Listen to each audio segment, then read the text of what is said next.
Let me start about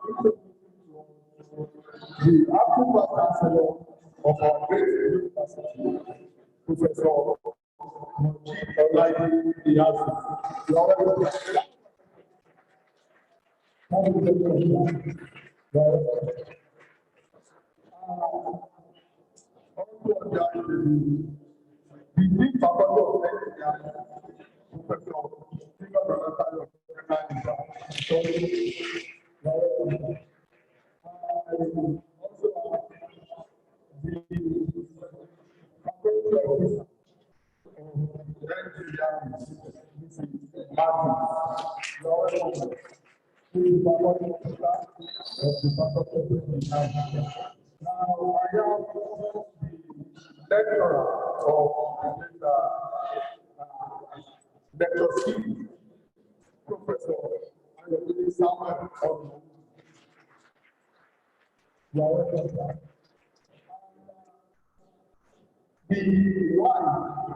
sitting right behind our lecturer. So let us Professor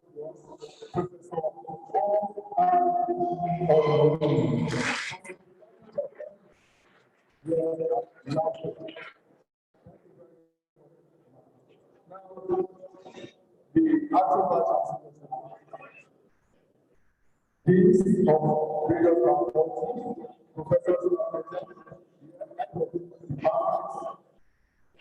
students, ladies and gentlemen, I have the honor of the Dean Faculty Professor Ketan to welcome everybody to this program.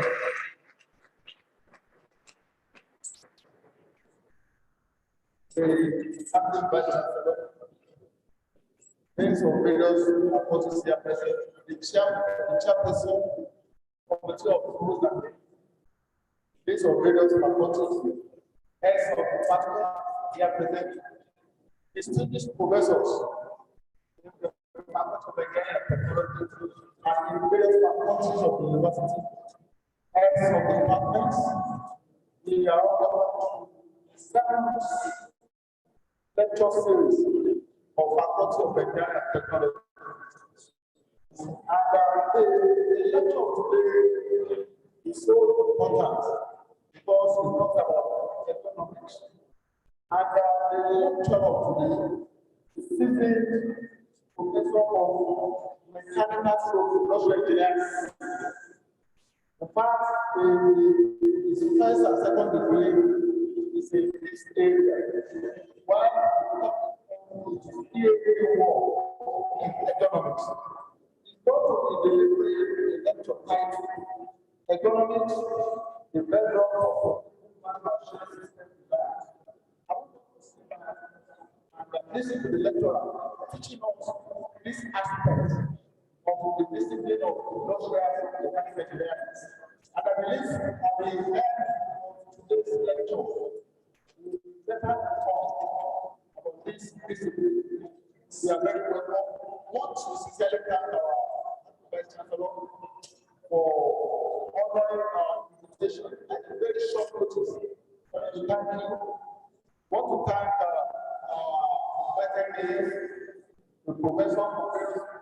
faculties, we really appreciate you. And I believe at the end of this lecture, we'll be better to talk about economics. So thank you.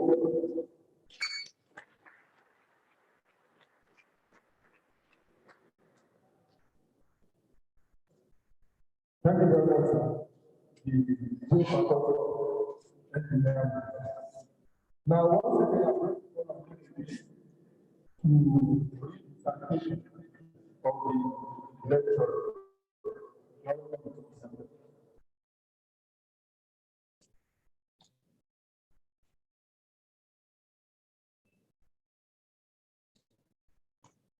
We are very sorry for that.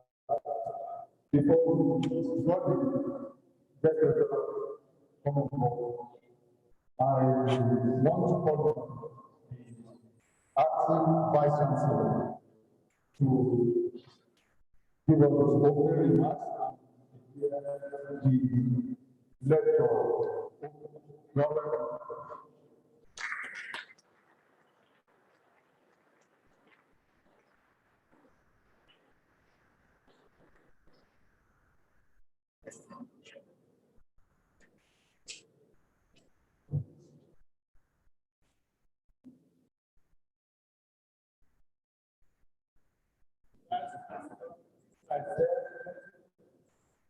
And the other members, managers, planning, staff, chairman of the Board James and Group, dean of engineering deans of other faculties and schools, dean of students and director of units, fellow professors, acting head of the Department of Electronics and Electrical Engineering, heads of members of academic staff, members of administrative and technical staff of the university, honorary distinguished and guests. I, acting Vice Chancellor, on behalf of the entire members of the faculty, including the management, staff, and students, hereby declare this lecture series open.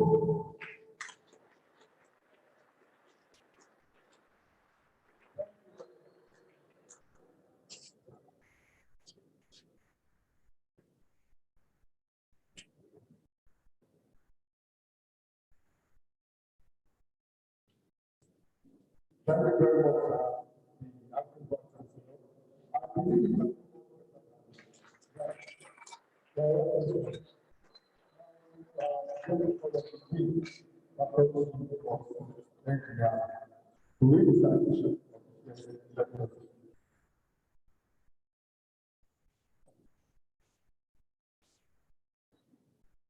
the citation of Engineer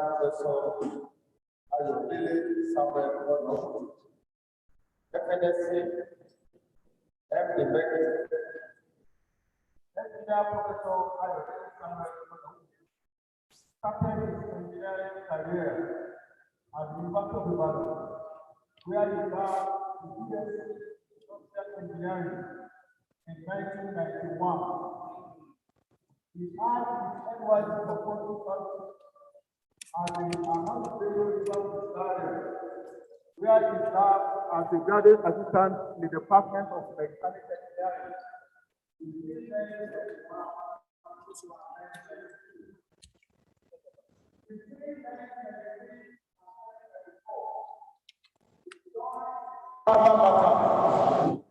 Department of Industrial and Production Engineering, University of Ibadan, as a teaching assistant, while simultaneously received a degree of Masters of Science, which he completed in 1995 in the same department.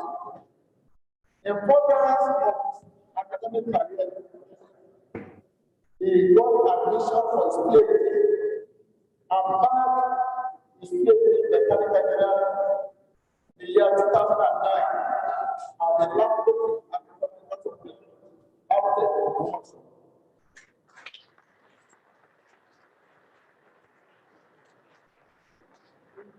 as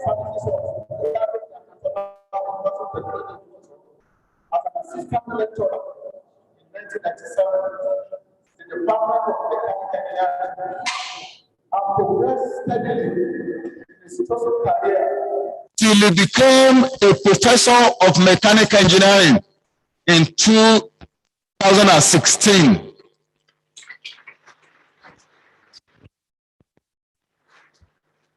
He also attended several training courses in Nigeria and abroad, which include teaching of courses on general entrepreneurship organized by National Universities Commission, Abuja, and Bayero University, Kano, Nigeria. Engineering Education Nigeria, Innovation Teaching and Learning Tools, organized by Koren, Abuja. CNC Programming and Manufacturing System at CITD, Balanagar, AP, India. Project Management at Galilee International Management Institute, Ishel.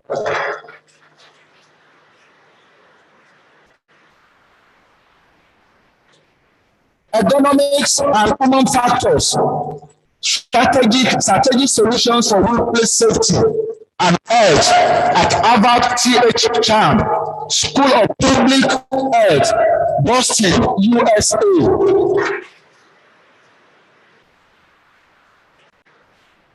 As a registered engineer, is a member of the following professional bodies. Is a fellow Nigerian Society of Engineers, FNSC, corporate member, the Nigerian Institute of Mechanical Engineers, NIMECI, member, Nigerian Institute of Industrial Engineers, NIEE, then African Engineering Education Association, AEEA.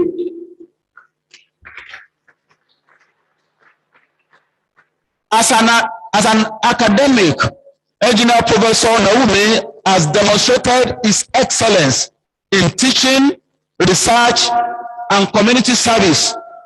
He has been involved in teaching and supervising students at both the undergraduate and graduate levels. He has supervised well over 100 students at the undergraduate and graduate levels. Professor Onowu chair a number of committees, and he is a member of several other committees in the university. He was the director of March Transit of the university between 2004 and 2005.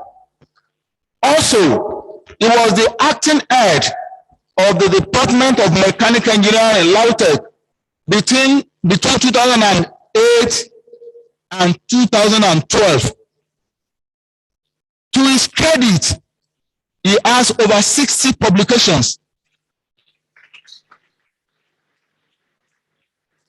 in reputable international and national journals with good impact factors. He has been a professor on sabbatical appointment in a number of universities in the country. So Naomi has served as executive committee member in several engineering societies. He was chairman, fundraising committee for the inauguration of the Nigerian Society of Engineers, NSC, Ogunsho branch in 2015. He was the treasurer, Nigerian Society of Engineers, Ogunsho branch, between 2015 and 2018. He was the national vice chairman, Industrial and Production Engineering Division of Nigerian Society of Engineers in 2016. Professor Onawume was the chairman of the Nigerian Society of Engineers, Ogbomoso branch, between 2017 and 2019. Is a member the 2021 NSC Conference / AGM Venue Reconciliation Committee. He was also the pioneer president of FET Multipurpose CICS Cooperative Society, Lautech Ogbomoso.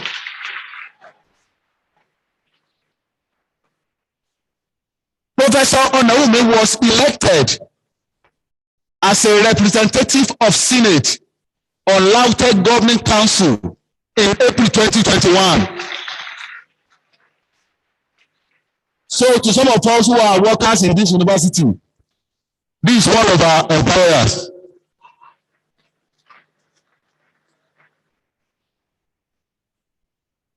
He's a member of both Tenders Board and Endowment and Investment Committee of the Governing Council of Lautech.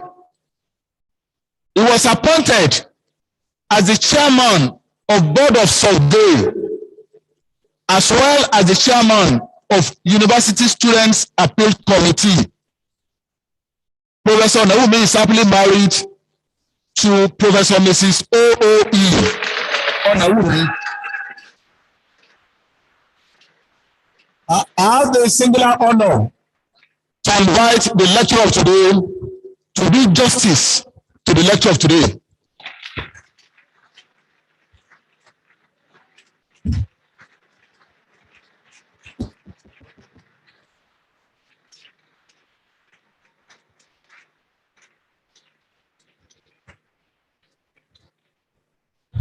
Mr. Vice Chancellor, sir.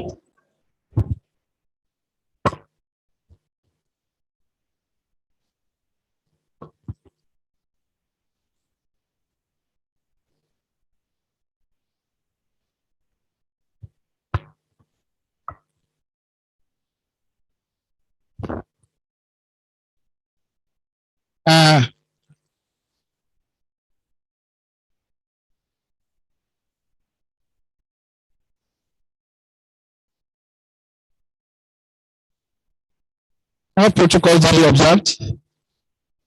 Perhaps I will quickly run through the protocol. The Vice Chancellor, the Registrar, and the principal officers are present. The Chairman of the Committee of Deans and Provost, the Deans of Faculty of Engineering and Technology, the Deans, other deans of faculties and postgraduate schools are present. The Deans of Student Affairs, Deans, Directors of Units, fellow professors, and other members of the Senate, acting heads of department here present, heads of mechanical engineering departments and other departments, members of academic staffs, members of administrative and technical staff of the university, distinguished ladies and gentlemen. Great Laudicate, you are also recognized.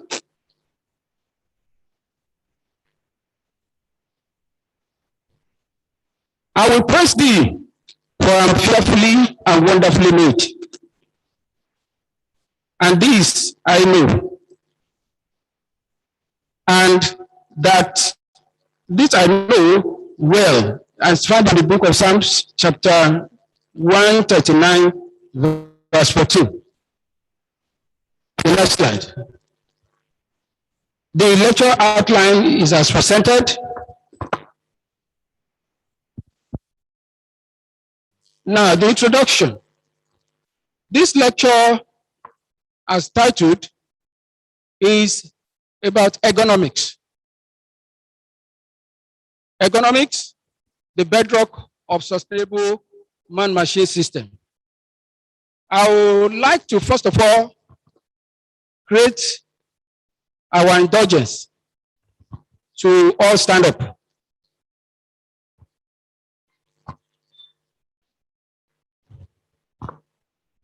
Thank you. Because we are talking about man and the machine. Can you sit down, please?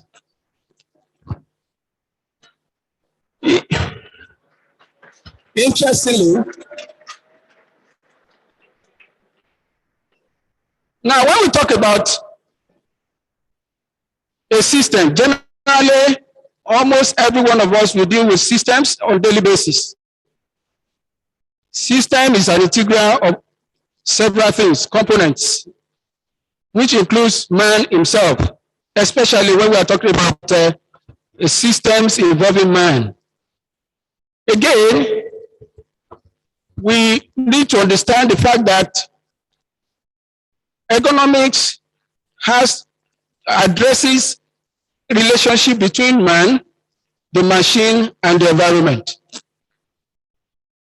Every investors, every academics who deals with developing individuals and people in a system, one way or the other, will come up with one design that will have to explain the level of involvement of man in such a system. Unfortunately, we notice that there's a serious gap in the process of things. The gap has to do with the non-consideration of the human, that is the man, who is the most complex component of any such system. And not only that, the system also has to do with the environment. So any situation whereby whereby the design is conducted or developed without due consideration of the human capabilities, its limitations, its strength, that design is suboptimal and cannot really be sustainable. So I'm here today to showcase the strength of this field of study called ergonomics. Ergonomics also is well known as human factor or human factor engineering. In our curriculum today, it is noticed that such body of knowledge and fields are actually missing. And something has to be done, especially with respect to our curriculum, as it were. Next slide, please.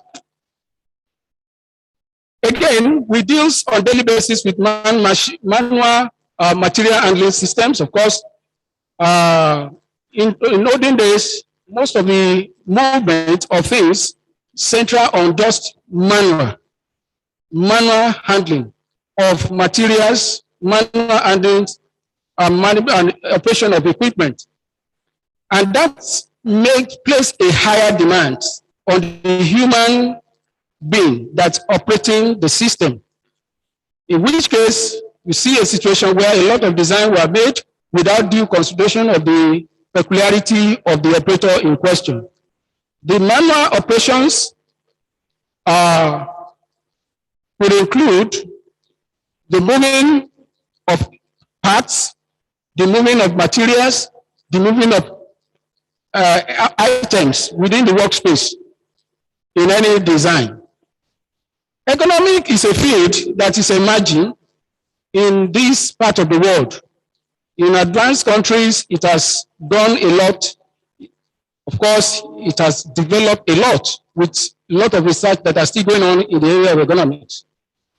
However, in this part of the country, this body of knowledge is still wallowing in serious needs for further embracement, for further utilization. What is ergonomics? Ergonomics has been defined. Of course, we derive this word ergonomics from Greek word. Ergo, which has to do with works. Monos, which has to do with law. And that can mean law of work. And so the discipline called economic has to do with the study of interaction between human activity and its component, the task, the tools, the methods, the work environment, as well as to develop, in order to develop systems and allow people to work in conditions of optimal efficiency and productivity and safety. In the UK, where the body of knowledge, first of all, was propounded, it is referred to as ergonomics. And but in the USA, it is known there as human factor engineering. So whether we are talking about human factors or human factor engineering or ergonomics, we still mean the same thing. However, the National Institute of Occupational has defined, define ergonomics in the same vein as the body of knowledge that has to do with the interactions of different components, which includes principally the human being. Now, let's quickly look at the primary aim of this particular body of study. This field, it aims at integration of the man. We keep on talking about man because he's very, very critical in this system. Machine and environment. Environment can mean the ambient temperatures, the humidity, and various other things like illumination, ventilations, and all that, among other things. The history of ergonomics. I've said that ergonomics, of course, first appeared in UK when during the World War II, and of course at that time they are trying to use this body of knowledge to harmonize the operations of the systems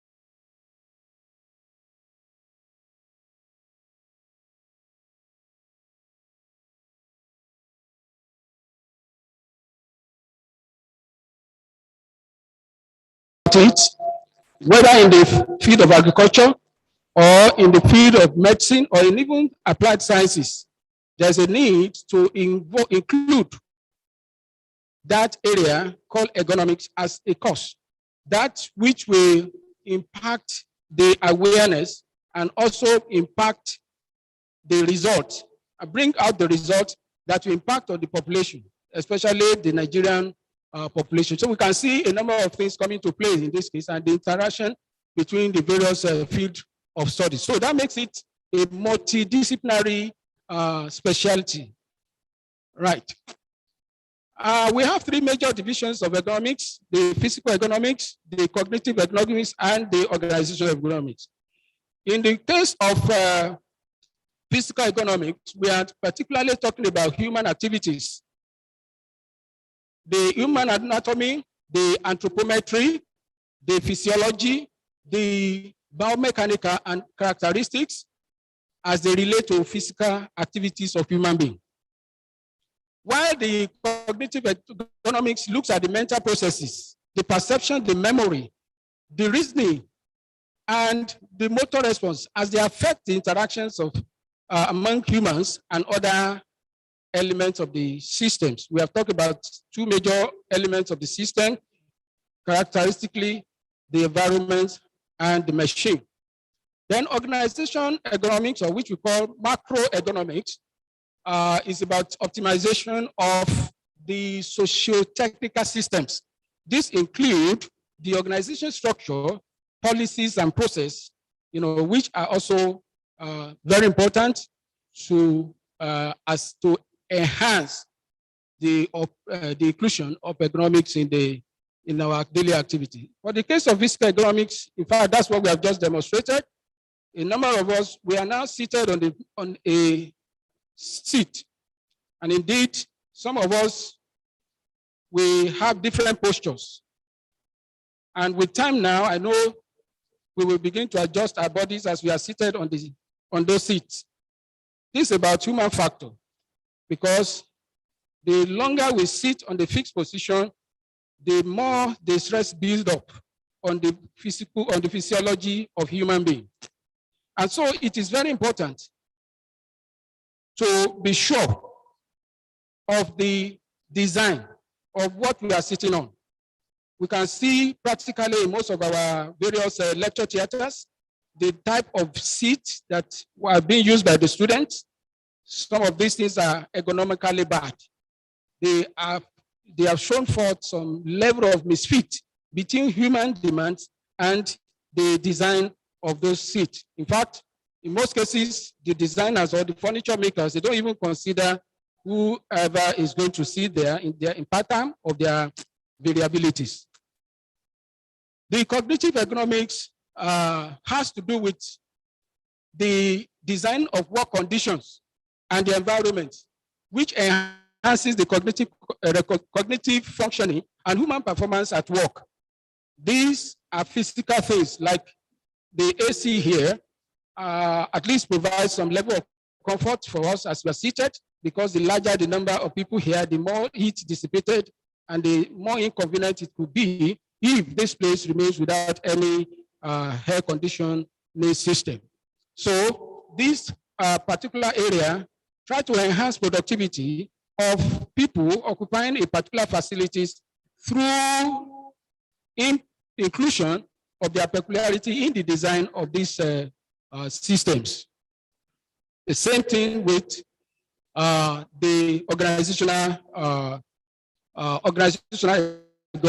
economics, or what we call the macroeconomics. Of course, that has to do with policies. It has to do with organizational structures and the rest of it.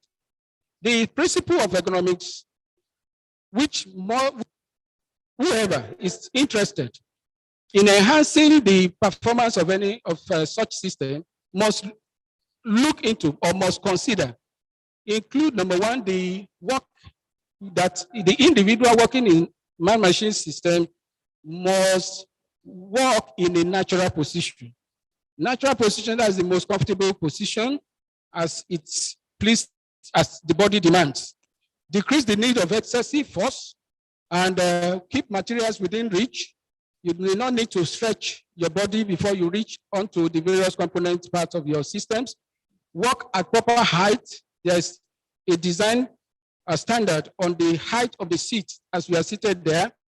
If this standard is not observed, we may not be comfortable sitting on that. There are certain seats designed for children. If it were what we are sitting on now, a lot of us will have been uncomfortable. And these are the other principles, that is, on which economics is based. The benefit of economics cannot be overemphasized. We can see it has to do with issues relating to safety. It enhances safety.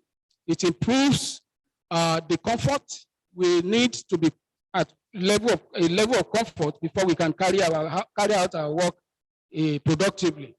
Promote ease of use and also maximize productivity. It also encourages aesthetics, improve quality, and also promote health of the employees. Of course, in such a system, new employees will be attracted.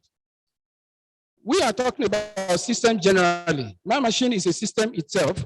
And of course, a system we know is a conglomerate or the integration of set of components that is how to accomplish a particular objective. And the various processes involved, the system design process, which we may not begin to look at here because of our time. System design, system engineering, and system design, system engineering and system design, they are both the same thing.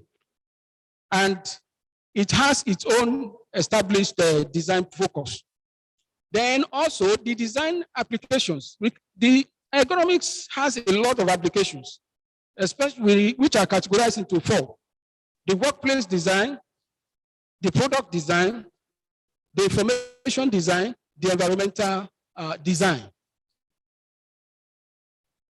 In terms of the workplace, some research were carried out by Naomi and Lucas some years back, which looks at the workplace of a driver in a seated position, observe certain information, certain things, is very vigilant.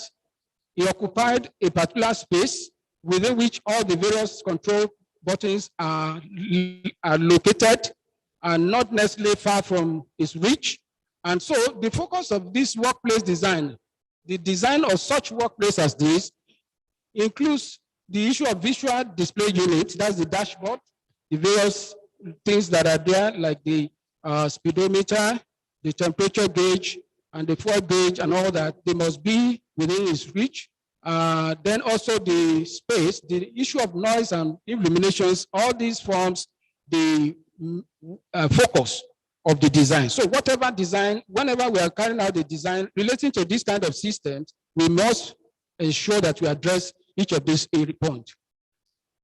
Ergonomics and designers, they always work hand in hand to achieve the maximum results, that is the optimal benefit, for the optimal benefit of the human being.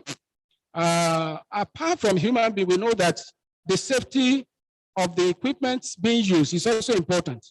And that's why it's also necessary to understand the operation of a system. And the system in question here could be the machines, could be the different types of facilities, like this hall is a facility.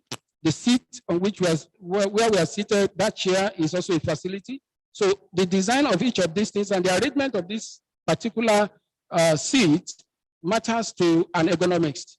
And in the design of this building, there are a lot of ergonomic issues that ought to be addressed before we can say we are enjoying sitting here and also using it for lecture in particular. The focus of ergonomics in terms of the product design, of course, different products. When we say product, these are different items. It could be machines, it can be machine tools, it can be any form of systems that we apply in carrying out our jobs.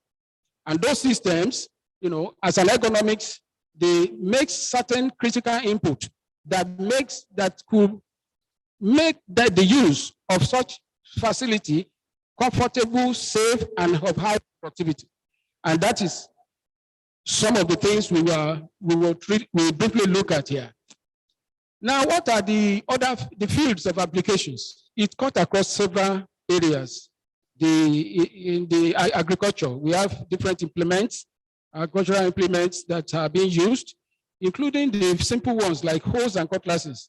The inclusion, the consideration of human factor in the design of such things matters a lot, particularly the human characteristics relating to the body dimensions. We are going to come to that in the area of anthropometric dimensions and the biometrics. You know, we have a professor of biometrics here who will tell us more. Now, the healthcare also, when you get to healthcare service, you see a lot of facilities there, the beds, the various machines, and the various tables. All of these things must be designed in order to at least make the patient comfortable, also to make the workers and the doctors, the nurse, and all the people who are working there safe. So in the area of healthcare, we can see vast necessity of ergonomics. Likewise in education, we have just talked about a few ones here. Mr. Vice Chancellor, sir. This is a critical aspect going by what goes on around in our systems, where we have individuals fabricating chairs and tables for unique for students who primarily do not even have an inkling of their demands in terms of their body demands, their anthropometric dimensions, to be able to know the appropriate design of the chair that is needed by them. And I think this is the time for us to begin to look into this deeply, especially in higher institutions of learning where we showcase and we celebrate knowledge. Also in manufacturing, of course, there are a lot of applications of ergonomics in manufacturing, because here we have different types of system components, including all the various offices, the various machines, the various items that are being used for the production purpose. Each of these must obey the principle of ergonomics. Likewise in the mining sector, as well as in the transport. Also, some few years back, a study was carried out on the motorcyclists in Ogbomoso, and we found out that the helmets they are using, a number of these helmets are not actually designed for them. And so, by the time they use it, they feel uncomfortable. And that's the reason why most of the time you see them not wanting to use this helmet. And the helmet is for protection, to protect them against hazards that could occur in case there's any accident. All of this, from this we even know that the heat from the sun can increase the heat in the brain. And of course, it can even affect their performance and their operations. Again, we have talked about the area of the various areas. Now, what are the issue? The issue of risk factors is a major concern in this case. What are the factors that actually generate for issues to us, especially in ergonomics? We consider a number of things. These factors are those ones that poses some form of musculoskeletal disorder, and they are the reason for injuries and accidents that do occur in workers. And this could be like awkward positioning, misfit between the human characteristics and the demands and the design of the facilities in use. All of these things forms a kind of risk factors. And of course, if you look at this case of the manual material handling, as it were, in an industry where you see an individual stacking some package and trying to push, you can see how it could be uncomfortable if, of course, in a situation where the design of these do not actually fit or assist these individuals in carrying out this job. We have so many other material handling equipment like the trolley, the forklift, and all that. The design of these things matters a lot. Now, in manual handling, there are 5 P's that we know as that can reduce the risk. Of course, that's just a demonstration of how the manual handling should be done, like in lifting and moving a particular item from one place to the other. In most companies today, especially when they try to run away from the cost intensiveness of the material handling facilities, they often decide to use manual workers to lift even those particular loads that ordinarily should not be human beings should not be subjected to carry them. And that, of course, often affect the workers' productivities, bring it down until they are worked out, and eventually they may lay them off and still employ some other people. And that's a serious issue in our place. So you see, you have to plan the load to be carried, how to position it for purpose of ease of lifting and moving. When you pick it up and move before you now proceed with this load, and how you lighten it, how you place it in the final destination. All these things are ergonomic issues. Now, with this knowledge, it's just what it's trying to emphasize is to work on our thinking.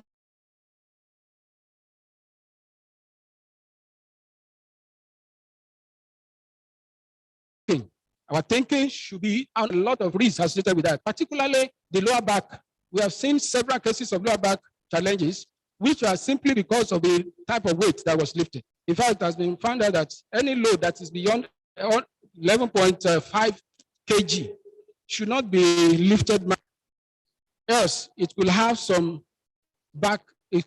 result on the lower back. And that has been the problem of many organizations, especially manufacturing systems. Then the type of posture, we have talked about that.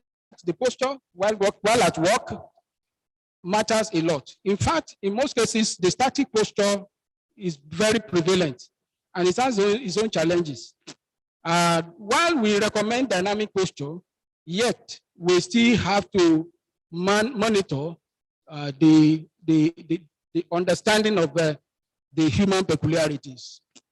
Anthropometry has to do with the body dimensions, and it's from the Greek work as we have seen it there.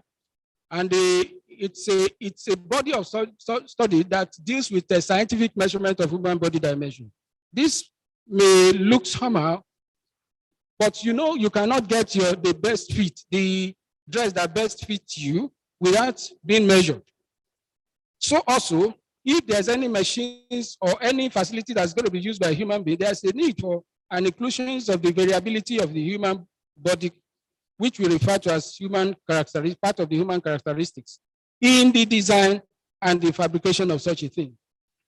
So we see that anthropometry has gone far in the design of in industrial designs, in clothing, in seat design, in ergonomics, in architecture, so many areas.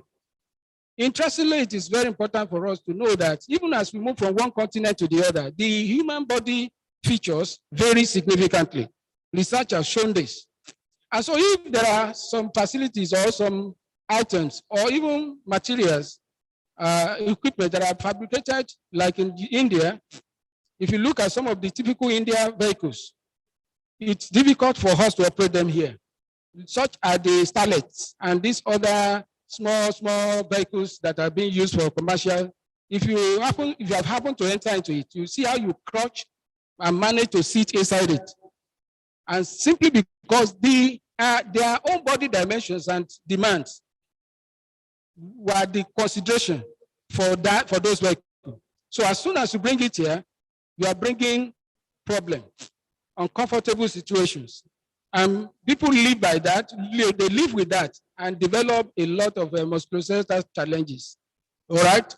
So the human beings, we have a lot of variabilities in this area. Now, reliable anthropometric data, which has to do with the body measurement, must be such that satisfy the human characteristics and demands.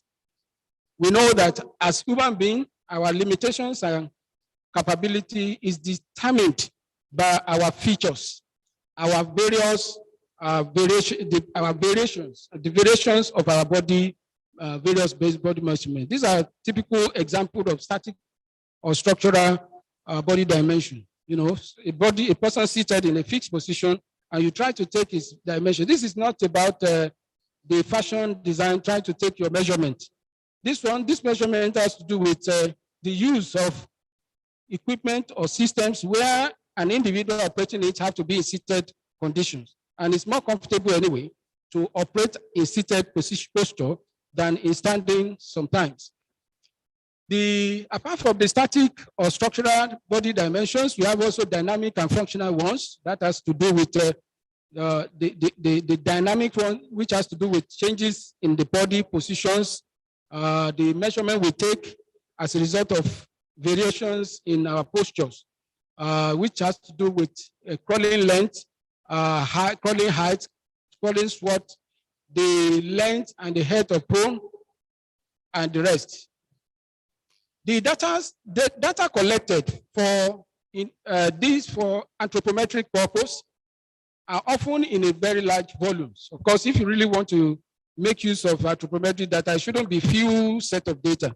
You have to be talking about 500 data points, like you use different people, different location. So at the end of the day, such data becomes a form of raw materials for purpose of analysis, and you can find the percentiles. We don't use average when it comes to issue of anthropometric dimensions for design, because there's nothing like average human being as far as the design is concerned. What we are concerned is how many percentage of the population, user population, that can be used, that can enjoy or can be accommodated in a particular design.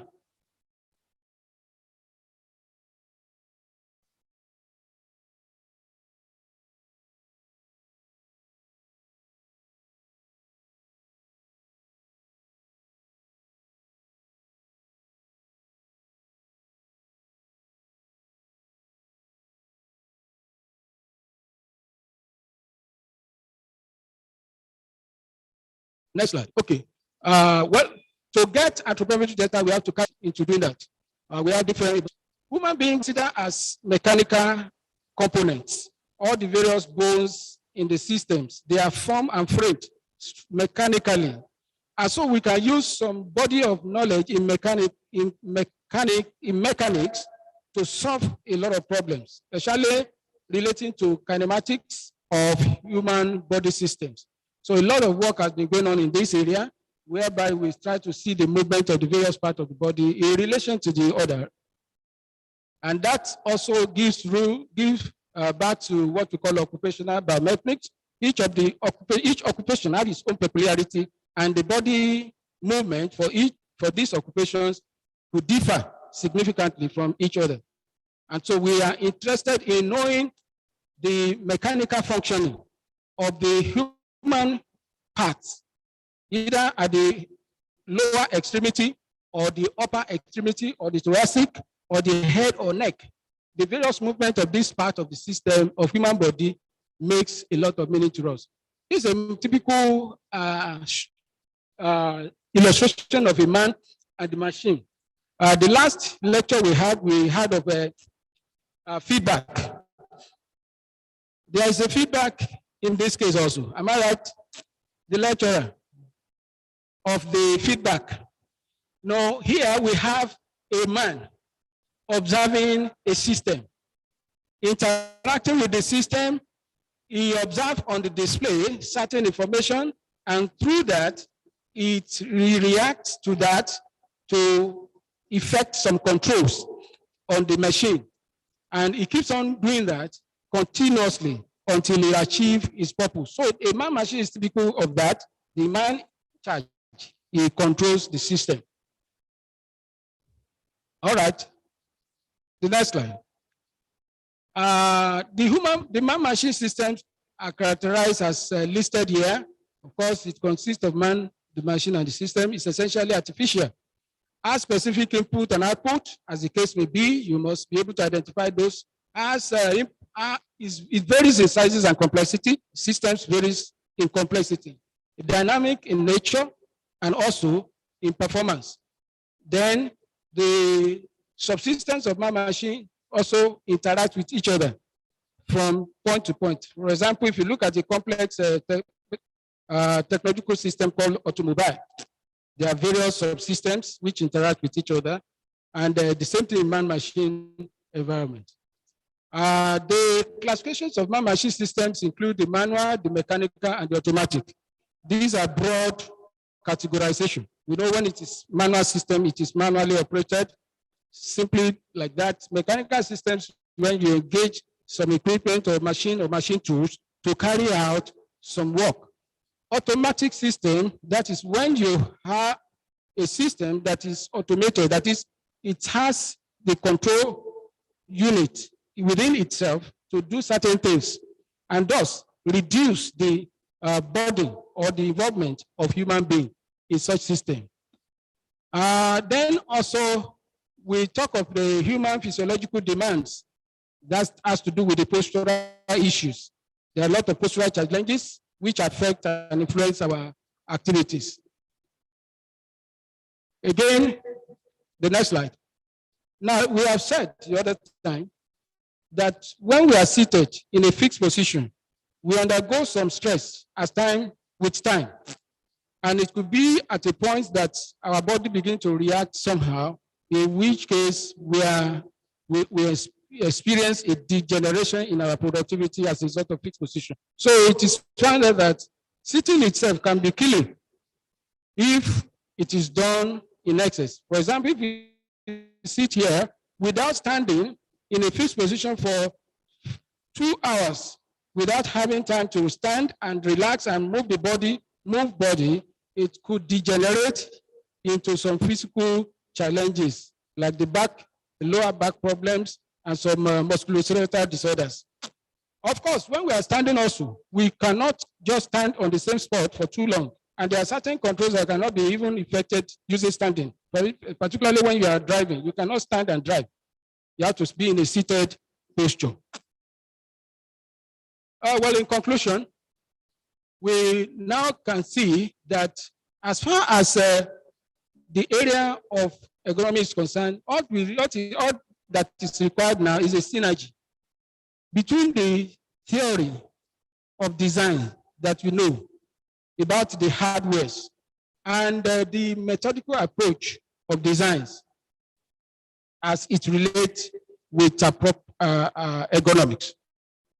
There's also what we call human-centered design and user experience. These must be synergized in order to have a highly productive system that can be of high use to us. And this now informs us that ergonomic intervention is usually powered by massive injection of fund in sustainable education. Education that consider the parameters and the characteristics of human being, and that technology and engineering in order to encourage innovative and thinking. Next slide. At this juncture, I want to appreciate every one of us here seated. By now, I believe that we have come to terms with the word called ergonomics and the need for it to be given special attention and required position in our curriculum. And this has to do with our various programs and various the various programs. It's even cut across every programs in applied sciences, engineering, agriculture, and the rest. At this point, I want to first of all appreciate God, who has given me the privilege to be able to present this lecture, and also to appreciate the number of people here present. I want to appreciate the Vice Chancellor, who has taken time to be here. I know it's not comfortable to spare such a time. I want to appreciate you. Also, I want to acknowledge the Dean of Faculty of Engineering and all the other days, my friends who are here seated. I really acknowledge all of you. I want to also thank all the academic staffs and all the technical staffs here present. Time will not permit me to begin to mention you one by one. Ladies and gentlemen, I'm grateful to you all for taking your time to listen to this lecture. Thank you very much.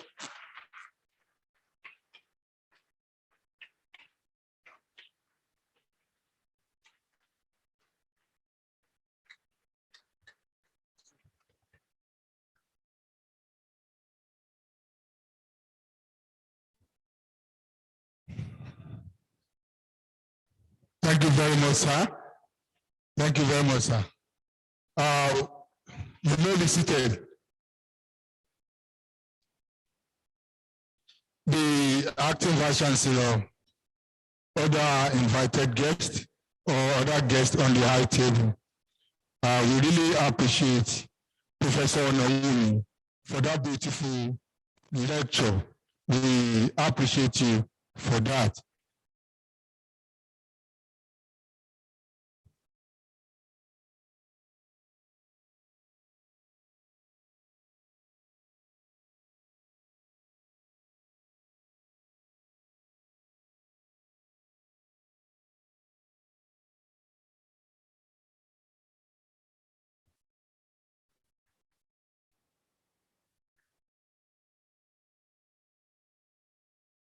Let me now call on the Chairman Faculty Lecture Series, the Faculty of Engineering, Professor Oladejo, to come and do the vote of thanks and appreciate all our guests.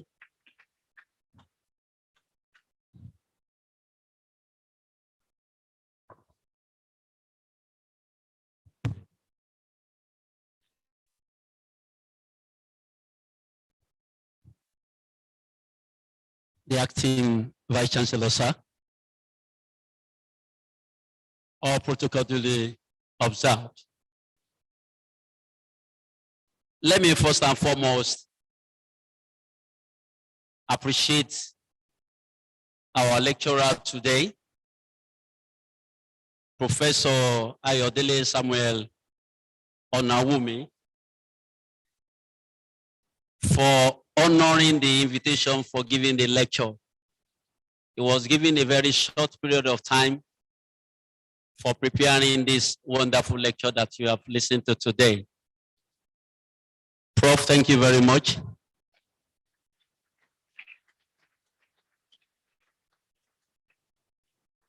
I want to appreciate our indefatigable acting Vice Chancellor, Professor Leasu. You are welcome, sir.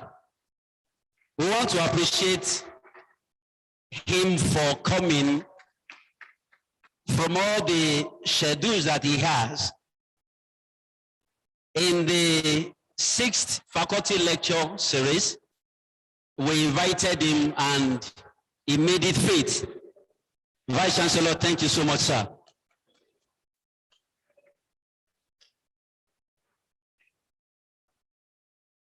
We want to thank the Dean Faculty of Engineering for the support he has given to the organizing committee of Faculty Lecture Series. Our Dean, Professor Jekanyifa, thank you so much, sir.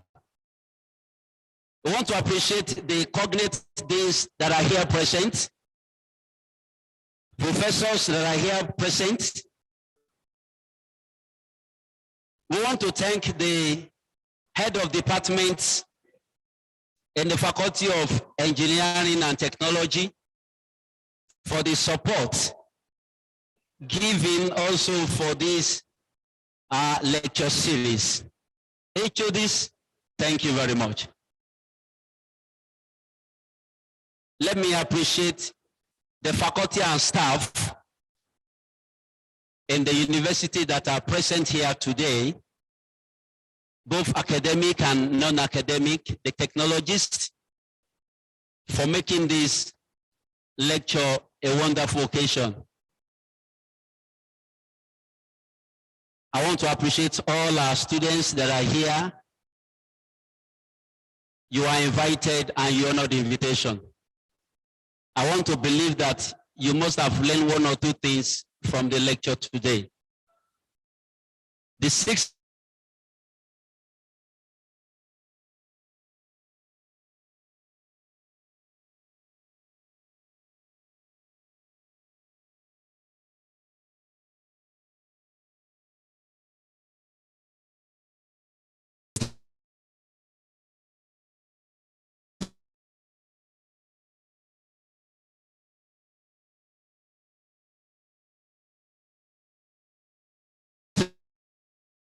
appreciate all of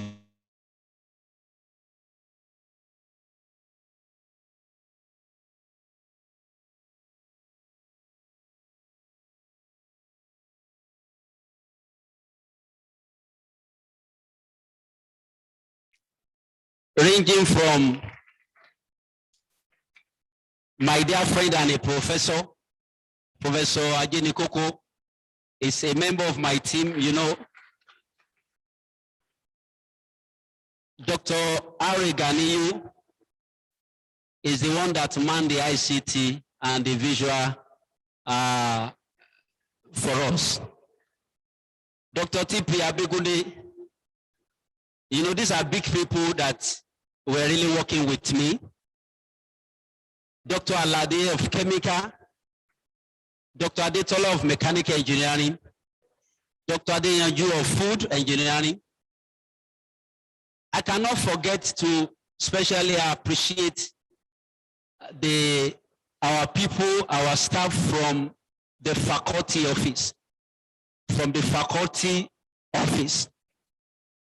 Our FO, Mama Mrs. Emmy Martins, thank you so much for the support. Is the one that assisted us in coordinating the registry affairs. Thank you, ma. And Mr. Okesoya, who used to represent the FO in our meeting. Once again, I want to thank everyone that have made this occasion, a successful one. Thank you so much, and God bless you.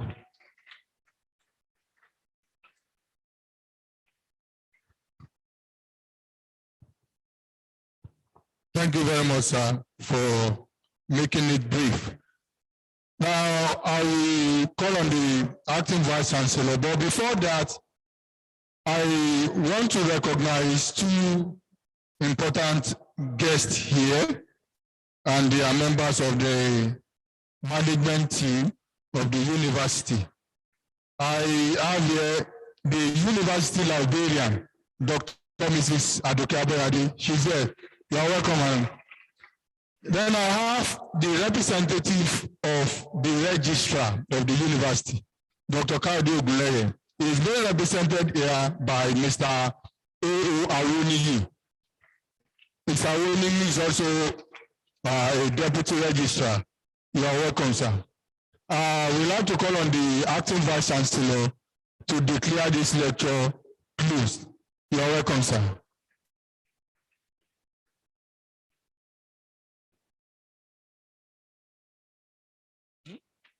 Then after declaring the lecture closed, we are going to have all our anthems.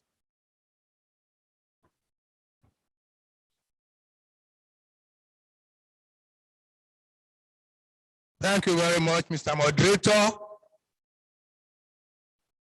I want to stand on existing protocols, and hence I would like to declare my happiness at an event well planned, well executed, and well attended. Thank you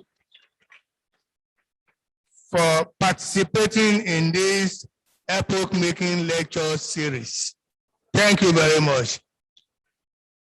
On behalf of the management, the organizers of this lecture series, the entire staff and students of Ladoke Akintola University of Technology, I want to declare this lecture closed.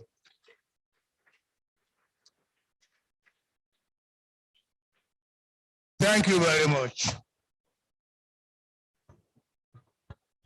Can we have the LAUTECH anthem first? LAUTECH first.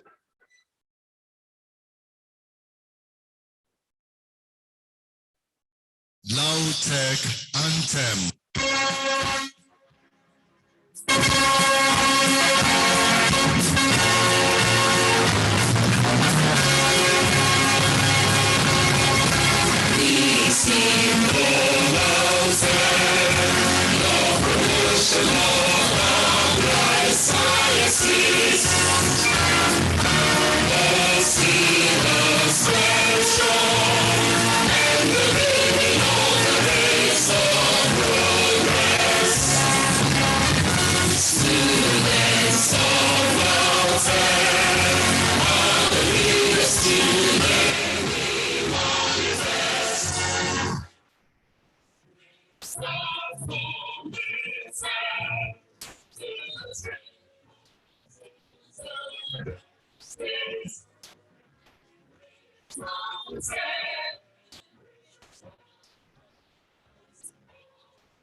Oyo State Anthem.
National Anthem. The National Anthem.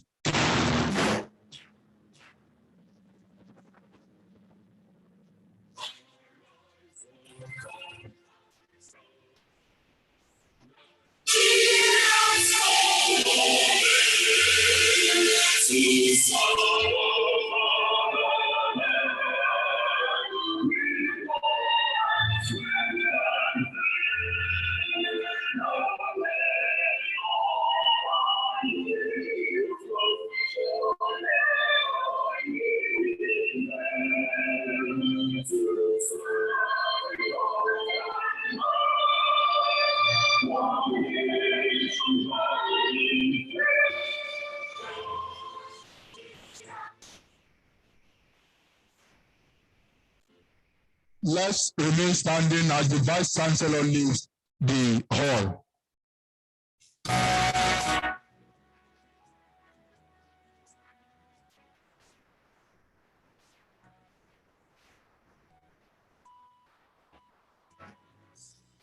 Slowly, I would take just get the promise. Singing. Slender, so promise. Scared. Sweet rain.